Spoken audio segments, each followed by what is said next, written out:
Réinventons la mobilité de demain dans Smart City avec SEAT. On visite l'hôpital du futur avec mes invités. Quentin Laurens, bonjour. Bonjour, Porte-parole de Carnot Computing. Et puis avec nous, en visioconférence, Yann Bubien, qui est le directeur général du CHU de Bordeaux et président du groupement de recherche et d'applications hospitalières. Bonjour, vous m'entendez bien ? Bonjour, je vous entends très bien. Bon, la liaison est bonne. C'est une émission avec beaucoup de visioconférences, donc voilà, on fait au mieux. Je commence avec vous, Yann Bubien. Imaginons que, je fais souvent ça dans l'émission, hein, que nous sommes en 2040. Est-ce que l'hôpital sera radicalement différent ? Est-ce qu'il me surprendra, d'après vous ? Alors, j'en sais rien, parce qu'à chaque fois qu'on a fait des prévisions en matière de santé ou hospitalière, on se rend compte qu'on s'est souvent trompé. Et encore dernièrement, et ces derniers mois nous montrent que l'on fait beaucoup d'erreurs quand on essaye de faire des prévisions. Néanmoins, on peut penser que d'ici 10 ans, 20 ans, oui, l'hôpital il va changer parce qu'il évolue en permanence. Depuis les hôtels-dieux du Moyen-Âge, on a vu l'hôpital se métamorphoser chaque année, toutes les décennies, se transformer au rythme des évolutions technologiques, médicales, pharmaceutiques qui bougent énormément et évidemment des attentes des patients qui changent en permanence. Alors je vais poser la question différemment, pardon de vous interrompre, je vais poser la question un peu différemment. Ouais. Vous qui réfléchissez évidemment à l'avenir de l'hôpital, votre hôpital idéal, il pourrait ressembler à quoi ? Écoutez, d'abord, un hôpital toujours plus innovant, avec un plateau technique extrêmement performant qui serait au cœur du moteur, un plateau technique avec de l'intelligence artificielle, de la robotique, l'imagerie et notamment l'imagerie interventionnelle la plus performante, et puis un hôpital quand même plus humain, qui offre une qualité hôtelière plus de qualité, qui ressemble à ce qu'on peut trouver dans les meilleurs endroits. Un hôpital plus social aussi, parce qu'il y a une responsabilité sociale qui est très importante. On parle beaucoup aujourd'hui de qualité de vie au travail, et je crois que ce sera un événement, ce sera quelque chose de majeur dans les années qui viennent, pour notamment attirer et garder des professionnels de santé qui sont de plus en plus difficiles à fidéliser parce qu'ils se comparent aux autres, parce qu'ils ne restent pas toute leur vie dans le même établissement. Et puis ce sera un hôpital plus ouvert, moins fermé sur lui-même, plus ouvert sur la ville, plus ouvert sur les autres établissements, un hôpital numérique, digital, en réseau, avec les autres partenaires, les autres acteurs de l'écosystème. Et puis un hôpital plus écologique, ça c'est certain, on a une responsabilité environnementale qui est très importante dans les hôpitaux. Il suffit de le voir actuellement avec l'ensemble des déchets, avec évidemment le Covid, on a en plus multiplié encore plus les usages uniques, qui fait qu'on jette beaucoup aujourd'hui dans les établissements, et donc alors, il y a une responsabilité. On va reprendre pas mal, pardon de vous interrompre, on va reprendre quelques-uns des thèmes que vous avez ouverts. Le smart hospital, le connecté, intelligent, ça vous parle forcément, Quentin Laurens, vous êtes l'un des lauréats avec Carnot Computing d'un appel à projet lancé par la ville d'Amiens et Engie Axima. Grâce à quelle innovation ? Expliquez-nous, le radiateur ordinateur, c'est quoi ? Alors le lien est tout trouvé entre ce qu'a dit Yann Bubien et ce que propose Carnot, c'est de limiter l'empreinte écologique et l'empreinte carbone ainsi que la consommation énergétique des bâtiments, alors des hôpitaux également. La proposition de Carnot, c'est de chauffer des bâtiments avec des serveurs informatiques. Et pour ça, on a inventé deux technologies en particulier, l'une qui s'appelle le radiateur ordinateur et l'autre la chaudière numérique, et qui ont pour particularité d'être connectés à Internet et d'embarquer en leur sein des processeurs informatiques qui tournent pour des opérations de calcul complexes, d'une part, et dégagent de la chaleur au cours de leur fonctionnement. L'idée de Carnot, c'est d'être une alternative au data center, une alternative écologique, en dispersant la capacité de calcul informatique directement dans les bâtiments qui ont besoin de chaleur. Et alors, plutôt que de perdre cette chaleur et en plus de devoir la refroidir dans ces grandes usines du numérique qui sont les data centers, Carnot propose d'apporter la capacité de calcul au sein de nos villes, dans les bâtiments, dans les hôpitaux, dans les logements, dans les bureaux. Mais ça veut dire qu'on est dans un circuit fermé, c'est-à-dire que les ordinateurs, les serveurs de l'hôpital certes, va chauffer l'hôpital et uniquement l'hôpital, c'est Alors ça? c'est une très bonne question. On est là aussi dans un circuit plutôt ouvert. Ouais. À l'inverse, ce qu'on fait nous, c'est qu'on pourrait très bien installer des serveurs informatiques sous forme de chaudière, par exemple à l'hôpital de Bordeaux. Ouais. Mais les calculs qui y tourneraient pourraient être faits pour des clients tiers. En réalité, on traite avec deux types de clients. D'un côté, des clients de chauffage qui ont cet apport en chauffage écologique. Et de l'autre côté, des clients de calcul qui sont des grandes banques, des laboratoires de recherche médicale, des studios d'animation 3D, pour des besoins très variés. Yann parlait de l'intelligence artificielle. On a aussi des activités pour du machine learning, du big data. Et donc tout ça, ce sont des calculs très gourmands en puissance de calcul informatique. Et Carnot propose de vendre cette puissance de calcul. Alors je fais un tout petit lien qui est assez trouvé entre les deux invités que vous avez aujourd'hui, puisque on a lancé ce matin des calculs pour l'hôpital Necker et l'Institut Imagine, qui a des gros besoins en calcul informatique pour réaliser des traitements de bases de données sur le génome humain, en particulier pour les maladies génétiques. Voilà un type de calcul que Carnot peut faire. Et on a décidé de consacrer la grande cause 2021 de Carnot à la recherche médicale sur les maladies génétiques. Ouais. Et alors vous proposez aussi un logiciel qui s'appelle Oasis, c'est ça, qui est un logiciel une plateforme de pilotage des bâtiments qui peut aussi s'adapter aux hôpitaux. Qu'est-ce que ça peut apporter à un hôpital, par exemple? Alors, la plateforme Oasis, c'est une plateforme qui simplifie, qui facilite la vie du bâtiment tout en lui permettant de faire des économies d'énergie. Alors, on se base sur des données qui sont collectées au sein du bâtiment. On parle beaucoup de bâtiments connectés, de smart building, de smart future. C'est le thème de l'émission. C'est le thème de l'émission. Nous, on attire toujours l'attention sur le fait que collecter de la donnée ne suffit pas à être intelligent. Ce qu'il faut, c'est avoir un cerveau derrière tout ça. Et le cerveau, c'est souvent des ordinateurs. Et donc, on recoupe ce que je viens de vous dire juste avant sur la capacité de traitement des données.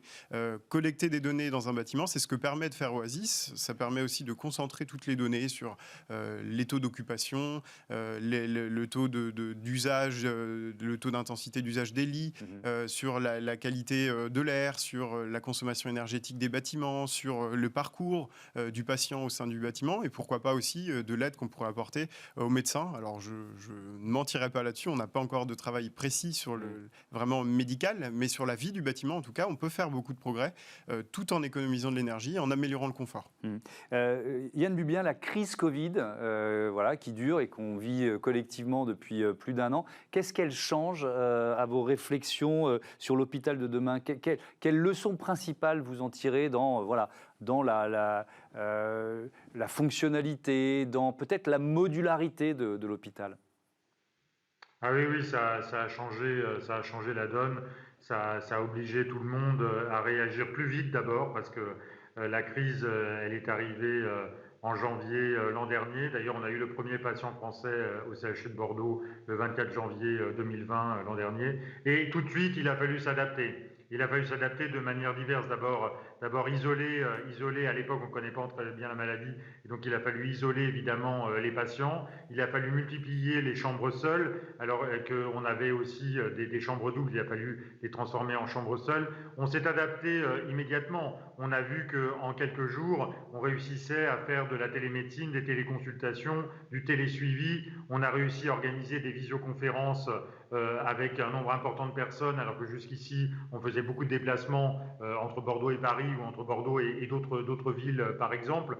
On voit que tout a changé. On a besoin d'un hôpital plus évolutif, évidemment, parce que des crises comme celle-là, on peut en connaître d'autres. D'ailleurs, elle n'est pas terminée, elle est loin d'être terminée, elle évolue sans cesse. Il faudra un hôpital plus évolutif, qui puisse bouger en permanence, ou pouvoir ouvrir des unités d'hospitalisation en quelques jours pour s'adapter à la demande, pouvoir les refermer également quand on n'en aura plus besoin. On a besoin de nouvelles technologies. On s'est équipé évidemment avec des grands écrans, avec des outils plus didactiques pour pouvoir travailler les uns avec les autres sans se voir en réel. Voilà, on s'est vraiment adapté. Pour l'hôpital de demain, ça va changer la donne parce que ça veut dire un hôpital plus évolutif, des unités qu'on peut ouvrir à la demande. Ça veut dire également une digitalisation plus importante. Ça veut dire également de pouvoir travailler à distance. Et le télésuivi, la télémédecine, la télésanté, je crois qu'en quelques jours et en quelques mois, on a développé et multiplié par 100, par 200 le nombre de consultations en télémédecine. Mais il restera, parce que cette modularité, on imagine bien à l'aune de cette crise Covid, ce que ça peut vouloir dire. C'est un service qui en temps normal compte, je ne sais pas, une dizaine de lits dans un hôpital et qui doit passer à 50, 70 ou 100 lits en cas de crise. Derrière ça, il y a évidemment la question humaine. Vous parliez tout à l'heure du risque de turnover, donc cette question-là, elle est compliquée à régler quand même, aujourd'hui et à l'avenir. Yann Bubien. Bien sûr, parce que la formation médicale et paramédicale est très longue. Il faut une dizaine d'années pour former un médecin, voire plus pour certaines spécialités. Et une infirmière, c'est 3 ans. Une infirmière ou un infirmier de bloc opératoire, c'est 4 ans. Et quand c'est anesthésiste, un infirmier anesthésiste, c'est 5 ans. Et donc, évidemment, tout ça prend du temps. Mais néanmoins, là aussi, il va falloir travailler à former plus rapidement certains personnels. Pour s'adapter, il a fallu en fait déprogrammer. C'est-à-dire qu'on déprogramme à un endroit et on peut demander au personnel qui travaille à cet endroit-là et où on a déprogrammé d'aller travailler dans un autre service et de renforcer ce service, notamment soit une unité Covid, puisque là c'est du Covid, soit une unité de réanimation médicale ou réanimation chirurgicale ou soins critiques. Et ces personnels-là, évidemment, il faut qu'ils soient formés. On a réussi à les former en quelques jours et quelques semaines au CHU de Bordeaux parce que ce sont déjà des professionnels qui sont compétents. Donc il a fallu les former, mais effectivement, ça demande une adaptabilité des personnels qui n'est pas facile à faire. Et ça veut dire aussi travailler sur nos modes de formation, du e-learning bien entendu, mais aussi de la simulation sur mannequin et s'adapter sans cesse à l'évolution des nouvelles maladies, des nouvelles épidémies qui sont inévitables dans les années qui viennent. Alors, il y a une autre problématique que vous avez abordée tout à l'heure, Yann Bubien, et je voudrais entendre Quentin Laurens là-dessus, c'est le fait d'intégrer l'hôpital à la ville. C'est-à-dire que parfois, aujourd'hui, on a un peu le sentiment que l'hôpital il est dans sa bulle et il ne se connecte pas suffisamment à la médecine de ville et aux différents systèmes d'information. En quoi l'informatique, même l'intelligence artificielle, ça peut aider à cette connectivité et au fait d'intégrer un hôpital dans une ville, notamment dans les solutions que vous proposez? Alors, l'approche de Carnot, elle est, je l'ai dit tout à l'heure, elle n'est pas médicale d'abord. Donc, oui. Il y a des spécialistes qui ont des avis. Moi, je fais un aveu d'humilité là-dessus. Non, mais alors c'est une question presque un peu plus générale sur la ville intelligente. Oui, voilà. Oui, j'ai bien compris. Alors la ville de demain, moi, sur les questions d'intelligence, il faut toujours se poser la question de la finalité. Ouais. On entend beaucoup parler des villes intelligentes, des bâtiments intelligents, sans forcément savoir vraiment quels sont les services qu'on veut avoir à la fin. Ce qu'il faut penser, c'est l'usager final. Ouais. Alors le patient dans le cadre de l'hôpital, celui qui se déplace dans le cadre des mobilités, celui qui habite dans le cadre des bâtiments. Mais si on l'applique à l'hôpital, pardon de vous interrompre, on peut imaginer un patient qu'on suit avant, pendant et après son hospitalisation. Et là, les outils... Et alors, les outils informatiques, on a parlé tout à l'heure de la télémédecine, peut-être de la médecine par visio, du suivi de dossier, qui est peut-être des outils informatiques qui permettent d'avoir un parcours sans rupture et une continuité dans les soins, tout en respectant, je pense que c'est aussi un sujet que Yann Bubien suit de très près, la question de la confidentialité, de la sécurité des données, avec notamment les données de santé qui sont un peu particulières, et puis le RGPD qui de plus en plus nous oblige à être vigilants sur ces sujets-là. Et ça me permet, moi, d'insister sur le fait que la question de la sécurité et de la souveraineté informatique sont des clés décisives dans ce qu'on veut faire de la ville de demain, de l'hôpital de demain et du bâtiment de demain plus largement.